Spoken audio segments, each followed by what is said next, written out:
វិទ្យាល័យសម្ដេចអគ្គមហាសេនាបតីតេជោហ៊ុនសែនអង្គតសោមដើម្បីពង្រឹងសន្តិសុខសណ្ដាប់ធ្នាប់និងលើកកម្ពស់ចំណេះដឹងផ្នែកច្បាប់ដល់យុវជននៅព្រឹកថ្ងៃទី4ខែមីនាឆ្នាំ2026លោកកេតម៉ៅអភិបាលស្រុកត្រាំកក់និងជាប្រធានគណៈបញ្ជាការឯកភាពរដ្ឋបាលស្រុកនិងសហការីបានអញ្ជើញចុះជួបសំណេះសំណាលនិងផ្សព្វផ្សាយដោយផ្ទាល់ដល់បងប្អូនក្មួយៗនិងសិស្សានុសិស្សនៅវិទ្យាល័យសម្ដេចអគ្គមហាសេនាបតីតេជោហ៊ុនសែនស្ថិតក្នុងឃុំអង្គតសោមស្រុកត្រាំកក់ដែលមានការចូលរួមពីលោកគ្រូអ្នកគ្រូចំនួន72នាក់និងសិស្សានុសិស្សសរុបចំនួន1973នាក់ក្នុងឱកាសនោះផងដែរ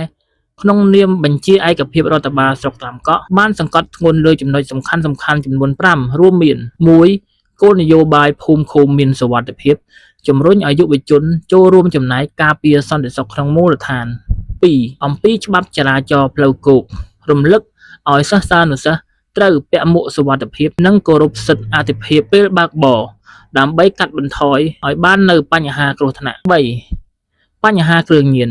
ការលើកឡើងពីគ្រោះថ្នាក់នៃគ្រឿងញៀននិងការអំពាវនាវឲ្យយុវជននិយាយថាទេចំពោះគ្រឿងញៀន4បញ្ហាក្មេងទំនើងការអប់រំឲ្យក្មួយៗសិស្សានុសិស្សរក្សាសេចក្តីថ្លៃថ្នូរជៀសវាងការបង្កចំនួននិងការសេពគប់មិត្តមិនល្អ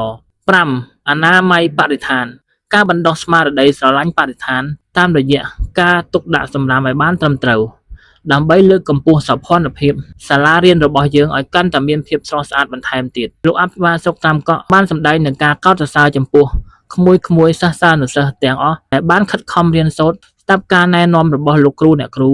ធ្វើជាកូនល្អសិស្សល្អនិងបានផ្ដាំផ្ញើពួកគេបន្តធ្វើជាកូនល្អសិស្សល្អនិងជាពលរដ្ឋល្អក្នុងសង្គមដើម្បីក្លាយជាសសរទ្រូងដ៏រឹងមាំសម្រាប់ប្រទេសជាតិរបស់យើងនៅថ្ងៃអនាគត